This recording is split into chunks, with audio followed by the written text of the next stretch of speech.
내가 주를 보았다 라는 제목으로 하나님 말씀 증거하겠습니다.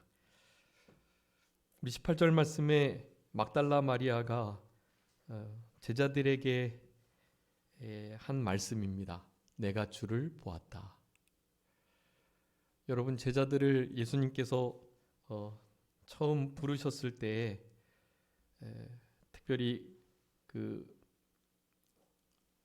야고보와 요한 이들이 시몬을 찾아가서 했던 말을 기억하시는지 모르겠네요. 요한복음 1장에 41절에 그렇게 말씀합니다. 그 형제 시몬을 찾아가서 말하되 우리가 메시아를 만났다 라고 말씀합니다. 메시아를 만났다. 그리고 내가 주를 보았다. 부활의 주님을 보았다 하는 이 말씀은 우리의 신앙인들에게 얼마나 가슴 뛰고 또 우리의 신앙을 새롭게 하고 경고케 할 너무나 복된 말씀이라고 하겠습니다. 우리는 항상 메시아를 만나고 부활하신 주님을 보고 부활의 주님과 동행하는 삶을 살아가야만 합니다. 그래야만 이 말세지마를 이겨낼 수 있고요. 이 부활의 주님을 보고 전하는 자로서의 삶을 이 땅에서 살아갈 때, 그럴 때 우리 주님께서 맡겨주신 그 사명들을 오롯이 잘 감당하는 게 되는 거예요. 그러니까 우리의 남은 때 내가 주를 보았다라고 고백했던 이 마리아의 고백이 우리들의 고백이 될 수 있도록 좀 예수님을 간절히 찾을 수 있는 그런 우리들의 생활이 되었으면 좋겠습니다. 오늘 바로 내가 주를 보았다 고백했던 그렇게 고백할 수 있었던 건 예수님을, 부활의 주님을 간절히 찾았기 때문이었고, 예수님을 간절히 찾았던 우리 마리아에게 우리 예수님께서 처음 부활하신 후에 나타나셔서 말씀을 주신 거예요.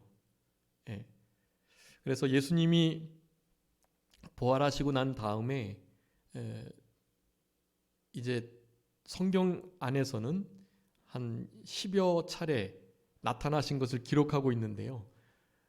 그 가운데 첫 번째 나타남이 오늘 본문의 말씀입니다. 우리 막달라 마리아에게 나타나셨던 이 처음 예수님께서 나타나셔서 하셨던 말씀, 그 말씀은 오늘 본문 15절에 여자여 어찌하여 울며 누구를 찾느냐라는 말씀이에요. 이 말씀은 천사가 했던 말과 거의 비슷해요. 그런데 예수님의 음성으로 하신 말씀이고요. 이것은 그러니까 내가 누구를 찾느냐, 그리고 왜 울고 있느냐, 이 말씀을 하는 것인데, 다른 말로 하면 울면서 우리 주님을 간절히 찾고 찾는 자를 향한 말씀이다 라고 할 수가 있겠습니다. 부활하시고 난 다음에 크게 10여 차례 나타나셨지만 나타나신 그 일들에 대해서 말씀을 언급하신 게 7번 있어요. 그래서 부활 7원, 부활 후 7번 하신 말씀이라고 명명할 수가 있겠습니다. 예수님께서 십자가에서 하셨던 말씀은 가상 7원, 그리고 십자가에서 못 박히시고 난 다음에 돌아가시고 3일간 계셨다가 부활하시고 난 다음에 처음 하신 말씀이 바로 여자여, 우리 마리아를 향한 말씀인 거예요. 어찌하여 울고 있고 누구를 도대체 찾고 있느냐라는 물음이었던 것입니다. 말씀이 그 물음이었어요. 그래서 우리들에게 우리 주님의 이런 물음이 계속되고 있고 바로 이 시간을 통해서 묻고 계시는 거예요. 그래서 우리는 이렇게 물음을 받을 만한 자로, 그러니까 막달라 마리아처럼 이 땅을 주님을 자꾸 찾으면서 그렇게 생활하도록 그렇게 해야 되겠고요. 그와 같은 이들에게 이제 그 이후에 이름을 부르시고 말씀을 주시는데요. 그런 말씀들이 우리 마리아로 하여금 얼마나 힘과 용기를 얻게 했는지. 물론 이제 그렇게 부활의 주님을 만나고 전하기도 했지만 사실 오순절 보혜사 성령님이 아직 계시지 않기 때문에 여전히 원래대로 돌아가려고 하는, 그리고 두려움 가운데 있는 그런 모습들을 이 여자들의 신앙이나 또 제자들의 신앙을 통해서 우리가 짐작해 볼 수 있습니다. 이 오순절 보혜사 성령님을 의지하고 교통하고 만나는 게 그래서 중요해요. 어쨌든 그런 일이 오순절 보혜사 성령님께서 그렇게 역사하시기 위해서는 예수님께서 부활하신 후 하셨던 그 중요한 말씀들을 우리에게 주시는 말씀인 줄 알고 분명하게 마음에 새기는 일이 중요하다고 하겠습니다. 혹시 한번 그 지지난주에 나눠드렸던 그 표 혹시 기억하시나요? 이 지도 있는 거 이거 말씀드린 요거요. 여기 보시면은요. 여기 한번 띄워주세요. 여기 나오죠. 여기 밑에 보면 1, 2, 3번이 있어요. 안식 후 첫날 이른 아침에 막달라 마리아에게 가장 먼저 보이셨고요. 마가복음 16장 9절에 있어요. 막달라 마리아에게 처음 보이셨다라고 말씀했는데 그 다음에 이제 막달라 마리아 말고 다른 막달라 마리아와 함께 갔던 여인들에게 따로 보여주신 거예요. 그리고 나서 게바에게, 시몬 베드로에게 잠깐 보이신 것에 대한 언급을 누가복음 24장 34절, 고린도서 15장에 하고 계세요. 그게 첫 번째, 두 번째, 세 번째이고요. 네 번째는 이제 이어서 엠마오로 가는 두 제자에게 나타나신 것이 누가복음 24장에 기록되어 있습니다. 그 다음에 우리가 부활절 날 살펴봤던 그 여기 밑에 5번, 6번에 있는 거, 안식 후 첫날 저녁 때 도마를 제외한 제자들 10제자가 모여 있을 때 한 번 나타나셨고요.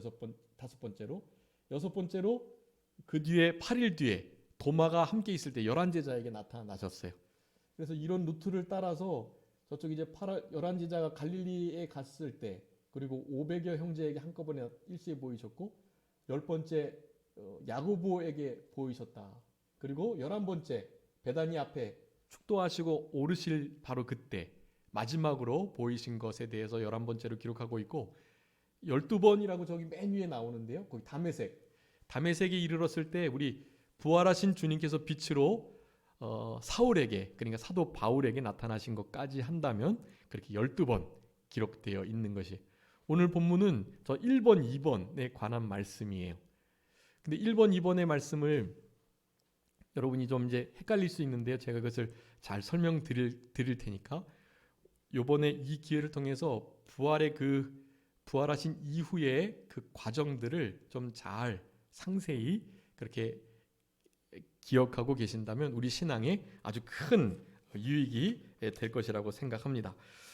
그래서 오늘 본문의 말씀을 통해서 내가 주를 보았다 외쳤던 우리 마리아의 신앙을 본받고 그렇게 되기 위해서는 어떻게 해야 되나, 그런 마음을 가지고 살아가는 자들에게 우리 예수님께서 나타나셔서 처음 말씀을 주셨기 때문에요. 다른 자가 아닌 바로 막달라 마리아에게만 먼저 나타나신 거예요. 그래서 이것을 좀 분명히 하시면서 우리의 신앙을 점검해 보시고 남은 때는 우리 주님께서 부활하신 후에 말씀하시는 이 말씀대로의 삶을 살아가는 그런 우리 모두가 되었으면 좋겠습니다. 먼저 우리 본문에 보면 그 막달라 마리아를 11절에 말씀하고 계시는데요. 먼저 20장 그 1절에서부터 보면 막달라 마리아가 무덤에 와서 돌이 옮겨진 것을 봤다라고 말하는데, 그것을 알고 2절에 시몬 베드로와 사랑하는 제자, 그러니까 요한이죠. 베드로와 요한에게 가가지고 달려가서 말을 전했다 그래요. 그러면서 주님을 무덤에서 가져다가 어디에 두었는지 우리가 알지 못한다라는 말을 먼저 전해요. 여기 우리라고 하는 것을 보니 막달라 마리아 말고 다른 여러 마리아들이 함께 간 거예요. 여기 여러분 성경에서는 총 마리아가 6명이 나와요. 6명. 로마서 16장에 그 로마에 있는 마리아까지 합치면 6명이거든요. 그런데 우리가 흔히 알고 있는 마리아는 5명입니다. 그런데 잘 어떻게 해서 5명인지 잘 모르시겠죠. 네. 저도 이제 이번 이 말씀을 준비하면서 알았던 거예요. 그리고 조사하면서 우리가 흔히 알고 있는 막달라 마리아, 그가 혹시 베다니 마리아일 수도 있다는 그런 생각을 좀 해봤고요.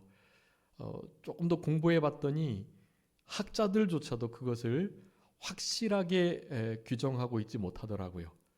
단지 베다니와 막달라 지역의 이름만 다를 뿐, 제가 생각할 때에는 여태까지 저는 다른 인물로 봤는데 항상 제가 생각했던 게 어떻게 이 베다니 마리아, 그러니까 마르다와 나사로의 누이 그 마리아가 어떻게 예수님 십자가 밑에까지는 가지 않았을까라는 생각을 많이 했거든요. 근데 그가 막달라 마리아라면 갈 수 그렇겠다. 당연히 가 있지 않았을까 하는 생각을 하게 됩니다. 그러니까 학자들조차도 여러 가지 막달라 마리아와 베다니 마리아가 동일 인물이다 아닌 것에 대해서 아직도 논란이 돼요. 개혁주의 신앙에서는 일단은 다른 인물로 보고요. 그래서 총 6명으로 봐요. 그런데 개혁주의 신학자들 중에서도 여러 가지 정황적 증거를 볼 때 베다니 마리아, 막달라 마리아가 동일 인물일 수도 있다라는 그런 의견을 제시하기도 합니다. 저는 개인적으로 베다니 마리아가 막달라 마리아였으면 참 좋겠고요. 그래서 베다니 마리아도 이렇게 예수님 십자가 밑에까지 나갔던 마리아에 포함되었으면 참 좋겠다 하는 생각을 가져봤습니다. 우리가 알고 있는 예수님의 어머니 마리아 있죠. 또 마가의 마가 요한, 그러니까 요한이 2명인데 마가 요한이 있어요. 사도 요한 말고 바로 그 마가 요한의 어머니가 마리아인 것을 사도행전 12장에 말씀하고 있어요. 우리 그 마가의 다락방에서 기도했던 바로 그 장소, 거기를 제공했던 여인이에요. 그리고 또 글로바의 아내가 마리아입니다. 그 엠마오로 내려갔던 제자 중에 글로바가 아닌 다른 글로바예요. 신학자들은 그 글로바를 그 알페오, 그러니까 알페오의 아들 야고보와 세베대의 아들 야고보가 있잖아요. 근데 그 알페오를 그 글로바로 보기도 합니다. 그래서 그 알페오의 남편 마리아. 그래서 그렇게 글로바의 아내 마리아인데 그렇게 마리아가 5명이 있고요. 그러니까 베다니 마리아, 막달라 마리아까지 5명이 되고요. 그리고 나서 이제 로마서 16장에 로마에 있는 또 다른 인물 마리아가 한 명 더 나옵니다. 더 다른 구체적인 설명들은 우리가 어떻게 찾아볼 수 없고요. 십자가에 함께 밑에 나아가거나 이렇게 무덤에 나아가거나 했던 마리아들이 대부분 이런 마리아들이, 물론 무덤가에는 우리 어머니 마리아는 나이가 있으셔서 그런지 가시지 않았고, 그것을 우리 사도 요한이 집에 가서 어머니께 예수님이 부탁하셨던 그 예수님의 어머니 마리아에게 아마 예수님의 그 부활의 소식을 전달했을 것이라고 짐작해 봅니다. 그리고 또 그 마리아 5명의 마리아 말고요, 이제 다른 그 복음서에 보면 예수님 무덤가에 갔던 여인을 또 더 기록하고 있어요.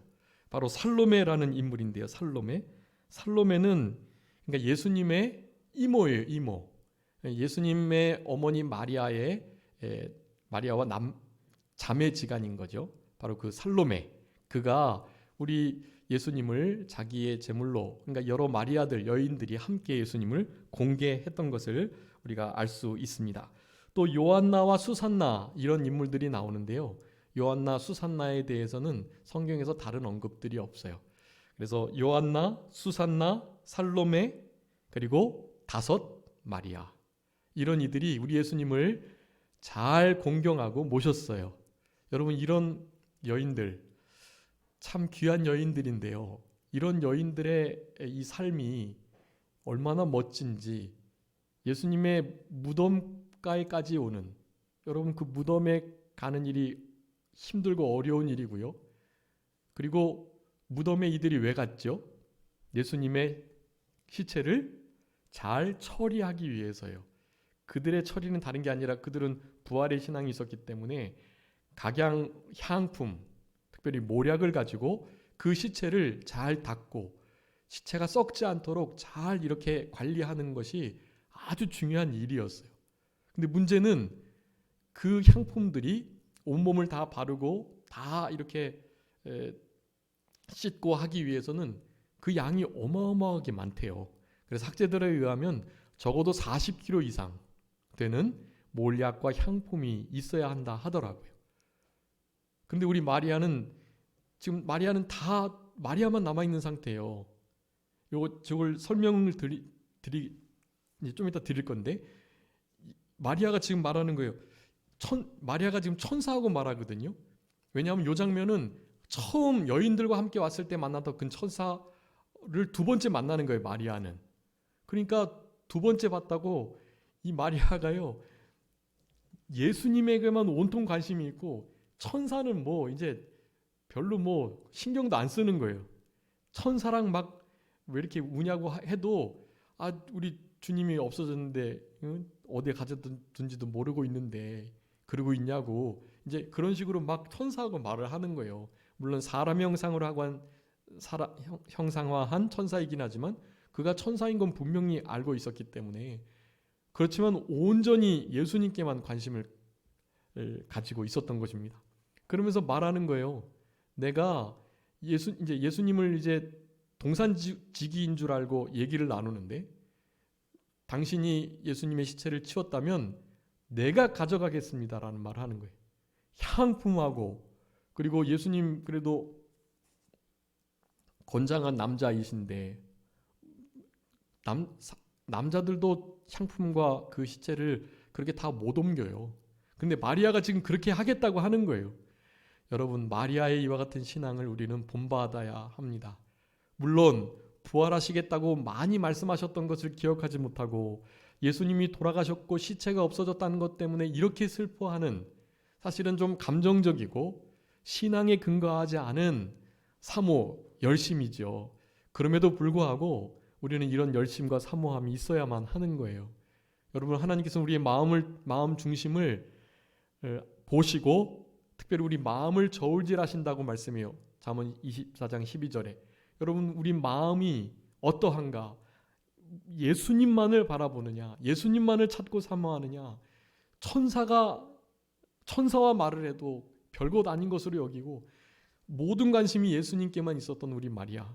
여러분, 이런 사모하는 마음, 예수님을 간절히 찾고 만나고자 하는 이 마음, 물론 시체를 찾으려 했고 죽은 자 가운데서 찾으려 했기 때문에 조금 부족하지만 그래도 그런 예수님을 만나려고 하는 그 마음을 우리는 본받고, 여러분, 이제 남은 때 진짜로 우리 살아계신 주님을, 부활하신 주님을 만나고 찾고 주님과 함께 그렇게 동행하며 살아가는 그런 우리들이 될 수 있도록 힘쓰셔야 되겠습니다.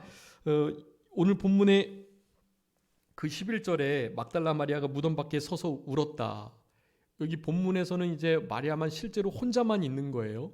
그런데 이 사이에 사실은 여러 가지 일이 있었어요. 순서를 말씀드릴 거니까 잘 기억하시고 그 순서대로 성경을 이렇게 보시면 이제 이해가 좀 되실 거예요.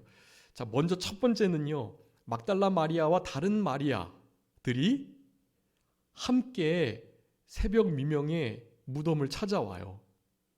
그랬는데 오늘 요한복음 20장에 1절부터 나오는 것처럼 천사가 이미 돌을 굴려놓고 그 여인끼리 가면서 막 걱정을 한 거예요. 예수님이 시체를 잘 처리해야 되는데 돌은 누가 굴릴 것이며, 거기 임봉을 했는데 그거 지키고 있을 건데 도저히 그거 시체를 어떻게 할 수 없을 건데 그걸 어떻게 할 것이며, 그리고 무덤 자체가 두려운 곳이잖아요.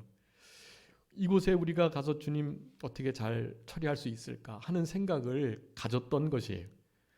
물론 니고데모하고 아리마대 사람 요셉이 예수님의 시체를 아마 처음 처리를 좀 했을 거예요. 그것을 알면서도 우리 이 여인들은 본인들이 예수님의 시체를 그렇게 잘 처리해야 한다는 그런 마음을 가지고 있었던 것입니다. 얼마나 귀한 신앙인지 몰라요. 제자들은 그런 생각 전혀 없어요, 지금. 네, 전혀 없습니다. 그냥 예수님이 죽으셨다라는 그 사실 하나만으로 계속해서 두려워하고 걱정하고 근심하고 있는 상태에 있어요. 이 여인들이 무덤에 예수님 십자가 없어졌다고 말하는데도 전혀 관심을 보이지 않고 그나마 우리 사도 베드로와 요한이 그것이 사실인지를 보러 확인하러 오는 거예요. 자, 그래서 이 여인들이 함께 왔다가 다 함께 가가지고 천사의 말을 듣고, 여러분 마태복음 누가복음에 천사가 그렇게 말해요. 왜 산 자를 죽은 자 가운데서 찾느냐? 말씀하시던 대로 살아나셨다라고 분명히 말씀을 합니다. 예, 그 말씀을 듣고 가는 거예요. 큰 기쁨과 두려움을 가지고. 그럼에도 불구하고 여전히 부활의 신앙은 묘연한 상태에 있는 거예요. 그냥 부활하셨다는 소식이 아니라 시체가 없어졌다, 누가 예수님의 시체를 가져간 것 같다라는 말을 전해요. 그 말을 전하자 그 중에 사도 베드로와 요한이 확인하러 와요. 올 때 이 여인들도 아마 같이 왔던 것 같아요. 그리고 나서 베드로와 요한이 그냥 가요. 확인만 하고 없어졌네, 예수님이 부활하셨다 기쁨으로 하는 게 아니라 진짜 없어졌네, 이거 누가 가져갔지 하는 마음을 가지고 그냥 가는 거예요. 그랬을 때 그 마리아를 뺀 나머지 여인들도 함께 갔던 걸로 추측이 돼요. 근데 가다가 이제 우리 두 번째, 여기 여인들에게 경배했다 그랬죠. 마태복음 28장에 여인들의 경배, 바로 그 장면이에요. 마리아를 뺀 다른 여인들이 가다가 아마 그 여인들이 다 마리아이고 수산나, 요한나이니까 살로메, 이런 이들을 하나님이 또한 귀하게 여기셔서 예수님께서 부활하신 것을 드러내시도록 허락하신 것 같아요. 그래서 두 번째 향품을 가지고 원래 마리아와 함께 왔던 그 여인들이 돌아가는 길에 예수님이 그들을 또한 만나 주셨던 것 같습니다. 그러니까 처음 왔다가 다시 갔다가 제자들하고 둘이 왔다가 다시 다 가고, 이제 본문의 말씀, 예수님께서 바로 이 마리아만 남아 있었던 이 무덤가에서 부활하신 주님이 처음으로 말씀을 해주신 거예요. 요 마리아를 만나고 난 다음에 이제 돌아가는 여인들 앞에 우리 예수님께서 나타나 주셨던 것이에요. 그래서 그 두 장면은 다른 장면이고요. 그래서 처음 부활을 접하고 부활의 주님과 말씀을 나눈 것이 바로 막달라 마리아다라는 것이, 여러분 막달라 마리아는 우리가 잘 아는 것처럼 7 귀신 들렸던 그 여인입니다. 얼마나 우리 주님을 향한 사랑과 그 애틋한 마음이 있는 마리아잖아요. 여러분, 이런 주님이 많이 사랑하시고 많이 용서해 주시고 또 많이 이렇게 긍휼히 여겨 주시는 것을 느끼는 것만큼 우리 주님을 사랑하게 되어 있어요. 여러분, 거기 그 아까 수산나 여인을 제가 말씀드렸는데요. 이 수산나가 수산나가 아니라 요한나요. 이 요한나가요. 이제 우리 요한복음 4장에 왕의 신하의 아들을 우리 예수님께서 고쳐주셨는데, 바로 그 왕의 신하가 그 구사라는 인물입니다. 구사. 근데 누가복음 8장에 보면 바로 그 구사의 아내 요한나라는 표현이 있어요.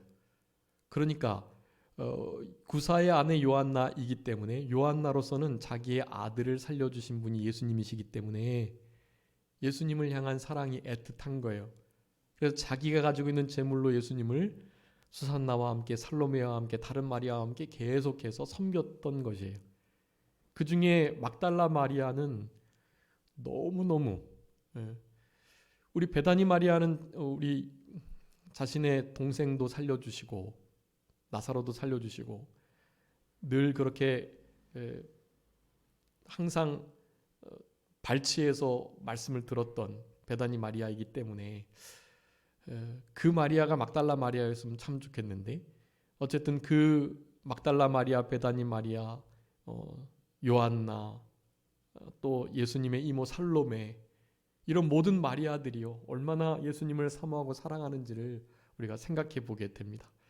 여러분 교회에서도 우리 교회에서도 그런데요. 지금 남자 성도님이 한 몇 분밖에 안 계시고 다 여자 성도님이신데 여자 성도님들의 신앙이 정말로 탁월하고 귀하고 정말 좋습니다. 좋은 신앙들을 가지고 계시고요. 예수님 시대만 해도 뭐 이렇게 알 수 있잖아요. 제자들 하나도 남아있지 않는데 물론 사도 요한만 가까이 가긴 했지만 나머지는 다 이런 5명, 6명의 마리아, 살로메, 요한나, 스산나와 같은 그런 여인들이었다는 사실이 우리들에게 그런 교훈을 주시는 것입니다. 주님을 감정적으로도 또 지적으로도 의지적으로도 영적으로도 전인격으로 사모하고 사랑을 해야만 할 것이다 라는 것을 우리들에게 말씀해 주고 계시는 거예요. 그래서 이제 그런 처음 예수님께서 말씀하시는 그 과정에 대해서 지금 말씀을 드렸고 예수님께서 처음 나타나셔서 우리 막달라 마리아에게 말씀하십니다. 어찌하여 울며 누구를 찾느냐라고 15절에 말씀해요. 여기 예수신 줄 알지 못했지만 왜냐하면 엠마오로 가는 제자들도 몰랐고 잘 몰랐어요. 왜냐하면 그 영광스러운 변형된 모습이었을 것이고 특별히 우리 마리아 같은 경우는 너무나 울고 있기 때문에 여기 보면 울고 있었다라는 말씀이요. 클라이오라고 그래가지고 그냥 이렇게 막 훌쩍훌쩍 우는 게 아니에요. 통곡하며 우는 거예요. 통곡. 대성통곡을 하는 거예요. 지금 무덤 앞에서. 누가 도대체 우리 예수님의 시체를 가져갔나 하면서 말이죠. 여러분 이런 여인에게 우리 예수님께서 나타나신 거예요. 아마 천사와 얘기하다가 여기 예수 뒤를 돌아봤다 그랬죠? 천사와 얘기하면서 14절에 뒤로 돌이켰다. 아마 천사가 손짓을 한 것 같아요. 저기 뒤를 보라고. 그러니까 뒤를 돌아본 거예요. 그랬는데 예수님이신 줄 대번에 알아봐야 되는데 못 알아본 거예요. 그냥 동산지기인 줄 알았던 거예요. 그래서 이런 대화가 시작됩니다. 예수님께서 여자여 어찌하여 울며 누구를 찾느냐. 여러분 예수님께서 이제 입성하시면서 특별히 이제 끌려가시며 예루살렘을 보시는 장면이 누가복음에 나오는데 거기에 따르는 많은 여인들도 가슴을 치면서 울었다 그랬어요. 아마 다 이 여인들이죠. 이 여인들에게 예수님께서 뭐라고 그러셨나요? 나를 위하여 울지 말고 누구를 위하여 울어야 돼요? 너 자신과 자녀들을 위해서 울라. 그렇게 말씀하셨거든요. 여러분 이 막달라 마리아가 지금 이렇게 예수님 시체를 없어진 것 때문에 대성통곡하고 울 때가 아니에요. 예수님께서 말씀하시는 거예요. 그래서 어찌하여 우느냐. 여러분 여러분의 삶 속에 있는 여러 가지 문제들이 있죠. 그런 문제들이 정말 눈물을 흘리게 하고 흘릴만 하고 그렇게 고통스럽고 정말 아픈 일이긴 하지만 지금 그게 문제가 아니에요. 그보다 더 큰 문제가 있어요. 여러분 그런 문제를 가지고 기도하셔야 돼요. 여러분의 자녀와 여러분 자신의 그 신앙을 두고 어떤 신앙요? 막달라 마리아처럼 사신 주님을 죽은 자 가운데서 찾는 그러니까 죽은 예수님을 찾는 우리의 심령을 원통이 여기며 울면서 기도하셔야 돼요. 여러분 누구를 찾냐고 그랬죠? 어찌하여 울며 누구를 찾느냐? 지금 분명한 질문을 하고 있어요. 마리아는 누구를 찾고 있죠? 예수님 찾고 있지만 어떤 예수님요? 죽은 예수님 찾고 있어요. 시체 찾고 있단 말이에요. 그래서는 안 된다는 말씀을 하고 계시는 거예요. 예수님께서 마리아에게 처음 물으시면서 하신 말씀이에요. 이건 왜 어찌해서 울고 있고 지금 이 울 일이 아니다. 나 부활했는데. 그리고 지금 도대체 누구를 찾고 있는 거냐? 예수님을 찾고 있는 건 맞는데 고마운 일인데 죽은 자 가운데서 산 자를 찾으면 어떡하느냐? 말씀하시는 거예요. 지금 여러분 2000년 전에 예수님 그냥 죽어 계신 것처럼 여겨지는 예수님, 여러분 그런 예수님 찾으시면 안 된다는 것을 우리들에게 말씀해 주고 계시는 거예요. 살아계신 부활의 주님, 그분을 만나셔야죠. 그분과 동행하며 사한 신앙으로 남은 때를 살아가셔야 돼요. 우리 주님께서는 지금 그것을 바라고 계세요. 우리 자신을 위해서 우리 자신이 죽은 주님을 죽은 자들 가운데 찾는 것과 같은 그런 신앙의 모습을 하고 있으니 그 자리에서 일어나라고 말씀하고 계시는 거예요. 너 어찌하여 울며 누구를 지금 찾고 있느냐? 우리 주님께서 물으시는 거예요. 여러분 주님을 향한 사모하는 마음 중요합니다. 사슴이 시냇물을 찾듯이 갈급하고 찾아야만 해요. 사도 바울이 고백했던 것처럼 우리 빌립보서 1장 20절 21절에 내가 살든지 죽든지 내 몸에서 그리스도만 존귀히 되면 된다. 그리스도만 그냥 그리스도만 바라보면서 그렇게 그냥 살아갈 마음을 가지고 생활하시는 거예요. 그런데 그 그리스도께서 살아계신 그리스도이시냐 그저 죽은 그리스도와 같으냐라는 거예요. 여러분 우리는 살아계신 분을 죽은 자 가운데서 시체를 찾듯이 대해서는 안 되겠다라는 것을 이 시간에 기억하셔야 되겠습니다. 그리고 막달라 마리아의 이 사모하는 마음을 본받아서 우리도 주님을 사모하고 찾고 구하고 또 찾는 우리들이 되어야 하겠습니다. 여러분 우리 지난주 아마 시편 20편 때 읽으셨을 건데 시편 24편에 다윗이 쓴 시가 있어요. 여호와의 거룩한 산에 설 자가 누구냐 도대체 그 성산에 거할 자가 누구냐 라고 말하면서 손 깨끗하고 하면서 쭉 말씀을 하세요.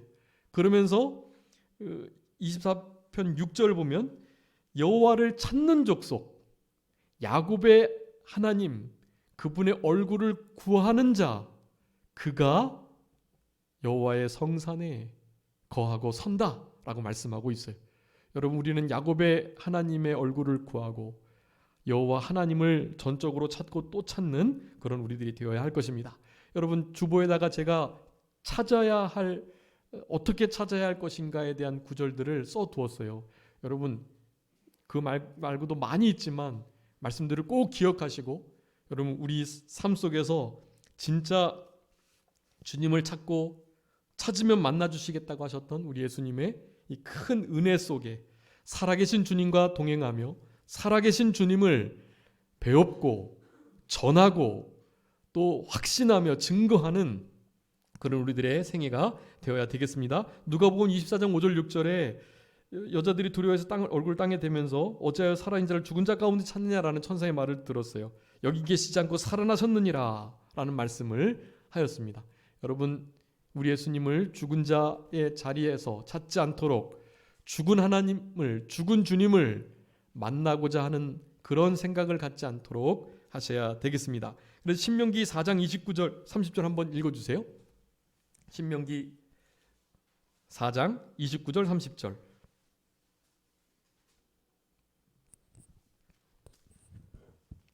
그러나 내가 거기서 내 하나님 여호와를 찾게 되리니 만일 마음을 다하고 뜻을 다하여 그를 찾으면 만나리라. 아멘. 거기까지만요. 신명기 4장 29절 여러분 중요한 말씀이에요. 내가 거기서 내 하나님 여호와를 찾게 될 것인데 만일 마음을 다하고 뜻을 다하여 그를 찾으면 어떻게 되겠다? 만나겠다라고 말씀해 주셨어요. 여러분 예수님을 찾고 하나님을 찾고 또 구하고 할 때에 내가 만나주시겠다. 특별히 마음을 다하고 뜻을 다하고 정성과 힘을 다해서 주님을 사랑하는 마음으로 그분을 찾고 구하면 만나주시겠다. 약속하신 거예요. 그 땅 주님께서 있으라고 하는 그 자리예요. 우리가 있어야 할 그 자리, 그곳에서 힘들고 어렵지만 주님의 얼굴을 구하고 그분을 찾고 구하면 반드시 만나주시겠다라고 약속하신 거예요. 우리 역대상 28장 9절에서도 내 아들 솔로몬아 너는 내 아버지 하나님을 알고 온전한 마음과 기쁜 뜻으로 섬기라. 여호와께서는 모든 마음을 감찰하사 내 의도를 아시나니 내가 만일 그를 찾으면 만날 것이요. 여러분, 아버지 다윗이 아들 솔로몬에게 하시는 말씀이 내가 전심으로 하나님 아버지를, 내가 섬겼던 그 하나님 아버지를 찾기만 한다면 어떻게 해주시겠다? 만나주시겠다 약속을 하신 거예요. 만약에 내가 그를 버리면, 내가 버린다면, 찾지 않고 무시하고 그렇게 대한다면 그가 너를 영원히 버리실 것이다 라고 말씀을 해요. 여러분, 찾지 않는 것으로 끝나는 게 아니라 찾지 않으면 버림을 받는다는 것이 중요해요. 여러분, 우리는 이런 자리에 있지 않도록 해야만 합니다. 또 예레미야 29장 13절 너무나 유명한 말씀이죠. 너희가 온 마음으로 나를 구하고 나를 찾으면 찾을 것이다. 나를 만나게 될 것이다 라고 말씀해요. 개역성경이 너희가 전심으로 나를 찾고 찾으면 내가 나를 만나리라 라고 말씀하셨어요. 여러분, 전심으로 주님을 찾고 구하고 또 찾으면 주님께서 분명히 만나 주신다고 약속하셨습니다. 이 살아계신 우리 예수 그리스도를, 부활의 예수님을 사모하고 찾는 우리들이 되어야만 하는 것이에요. 우리 잠언 8장 17절도 한번 읽어주세요. 잠언 8장 17절.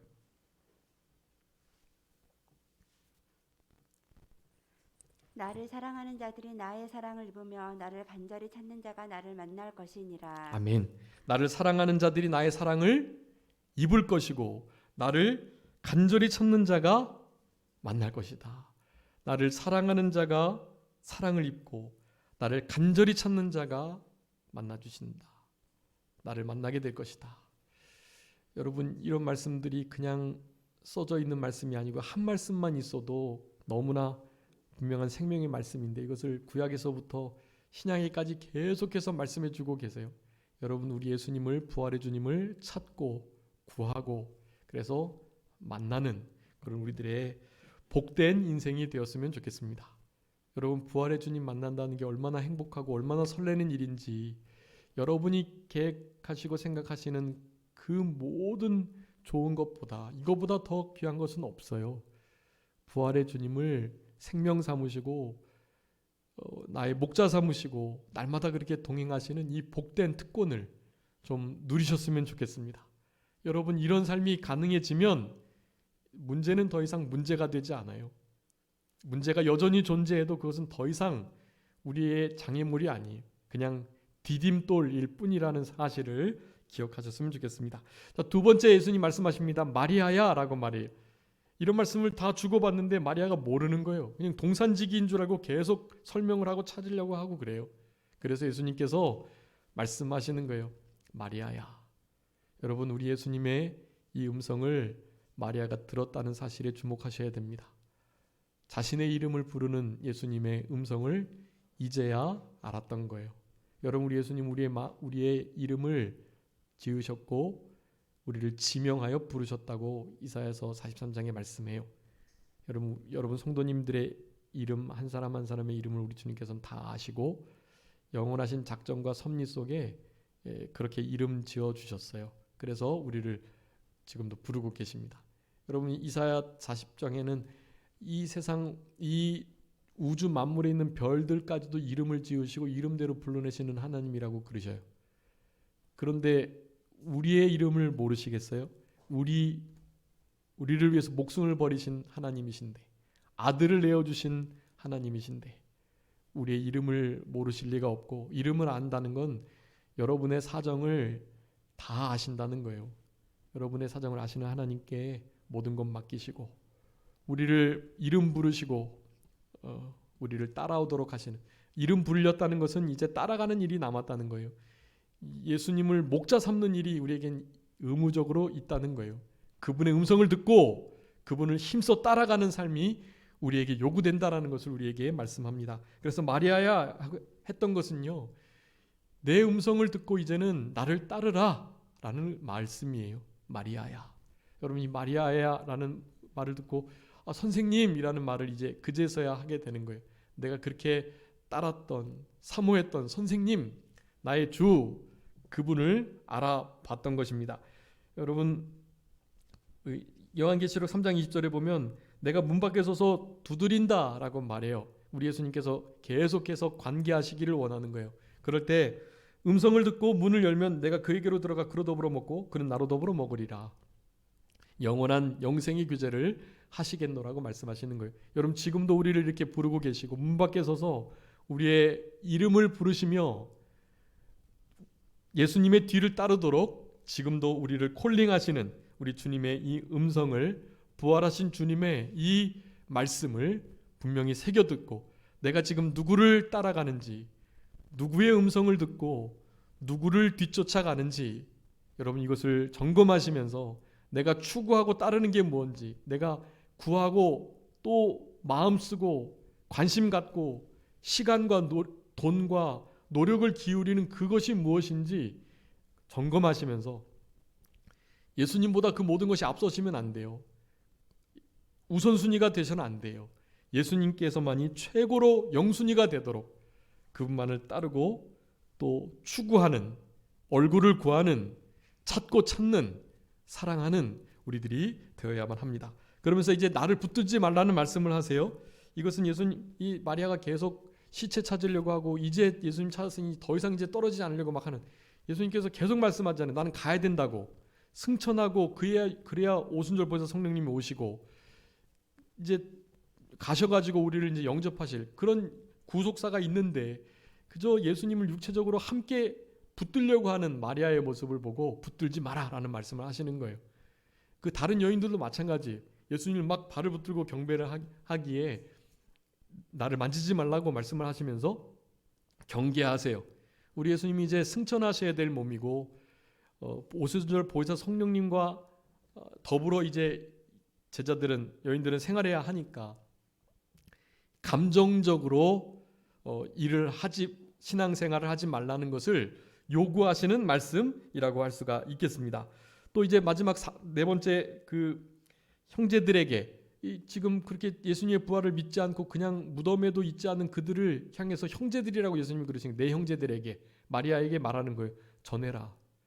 내 하나님, 너희 하나님, 내 아버지, 너희 아버지께 내가 간다라고 말씀해라, 전해라 라고 말을 하는 거예요. 여러분, 이것이 참 중요한 사명입니다.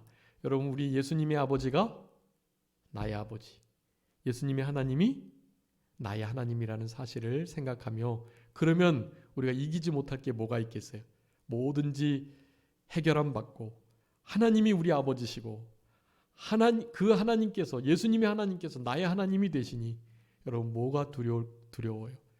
두려워하지 마시고 예수님의 하나님, 나의 하나님, 예수님의 아버지, 나의 아버지로 우리 예수님과 함께 예수님 맏형으로 영원한 천국에서 함께 영원토록 살아갈 가족인 것을 기억하면서 그렇게 생활하셔야 되겠습니다. 마지막으로 그 여인들에게도 28장, 마태복음 28장 9절 10절에 말씀을 주시는데요. 처음에 그들을 향해서 평안하냐라고 물으셔요. 평안해라라고 명령하고 계시는 거고요. 여러분, 우리의 심령 속에 평안해라라는 이 말씀을 깊이 신비에 새기는 그런 노력이 필요합니다. 무서워하지 말라. 갈릴리로 가실 것이니까, 나를 그곳에서 볼 거니까 갈릴리에서 나를 볼 것이다고 전해라 라는 말씀을 그 여인들에게도 해주세요.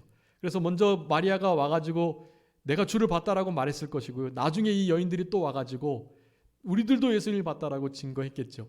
그럼에도 불구하고 제자들은 믿지 않았다라는 사실. 이제 저녁 때, 그 안식 후 첫날 저녁 때, 이건 이제 새벽이 어느 정도 지나서 일어난 일들이고요. 이 저녁 때, 이제 엠마오로 가는 사건은 오후쯤에 일어난 일이고, 저녁 때에 이 11제자가 모였을 바로 그때 예수님께서 하셨던 말씀들이 이제 후반부에 다 기록이 되어 있는 거예요. 여러분, 그런 말을 듣고도 믿지 않는 이들을 예수님께서 책망하시는 것을 볼 수 있습니다. 여러분, 우리는 그런 책망 듣지 말고 살아계신 주님을 죽은 자 가운데 찾지 않도록, 죽은 예수님을 찾지 않도록 예수님이 하나님이 나의 하나님, 예수님의 아버지가 나의 아버지이신 것을 확신하면서 감정적으로 신앙생활하지 않도록 예수님의 이름 부르심을 듣고 그 음성을 온전히 순종하고 쫓아가려고 하는 순종의 삶을 결단하는 우리들이 될 수 있도록 그렇게 남은 때를 살아가시는 그런 우리들이 되어야 되겠고, 메시아를 우리가 봤다라는 말씀과 함께, 내가 만났다라는 말씀과 함께 내가 주를 봤다라고 말했던 이 마리아의 멋진 신앙의 고백을 우리들의 고백 삼고 남은 때를 살아가시는 그런 우리 모두가 되어야 되겠습니다. 잠깐 기도하겠습니다. 살아계신 우리 아버지 하나님, 감사합니다. 내가 주를 보았다 고백했던 우리 마리아, 너무나 슬퍼 대성통곡했지만 그 마리아에게 우리 예수님 직접 찾아오셔서 어찌하여 울며 누구를 찾느냐라고 물으시고, 마리아야 그 이름을 부르시면서 나를 만지지 말고 나를 붙들지 말고 내 아버지 너의 아버지, 나의 하나님 너의 하나님께로 내가 간다는 것을 전하라고 사명을 주셨던 우리 예수님의 그 부활하신 후 처음 나타나셔서 하셨던 말씀을 기억하며 남은 때 살아계신 주님을 찾고 구하고 사랑하고 전심으로 위하는 삶을 살아가는 우리 모두가 되게 하여 주시고, 우리 주님께서 우리와 목자로 동행하시면서 그분의 음성을 듣고 그분을 힘써 따르는 그런 우리들의 남은 생애가 될 수 있도록 우리 아버지 하나님 역사하여 주시옵소서. 우리가 가지고 있는 여러 가지 문제들이 있는데 그 모든 것들 살아계신 우리 주님, 부활하신 주님을 목자 삼고 살아간다면 부족함이 없고 그 무엇이 문제가 될 수 없겠사오니, 우리 주님 저희들에게 이런 복된 신앙을 주셔서 마리아의 신앙을 본받아서 우리 주님을 최고로 사랑하고 찾고 구하는, 또한 두려워하는 그런 우리들의 신앙 될 수 있도록 우리 아버지 하나님께서 은혜를 더하여 주시옵소서. 남은 모든 시간도 우리 주님께 온전히 영광을 돌려드릴 수 있도록 주님께서 성령으로 같이 해주시기를 간절히 바라옵고 감사하오며 예수 그리스도의 이름으로 기도 올리옵나이다. 아멘.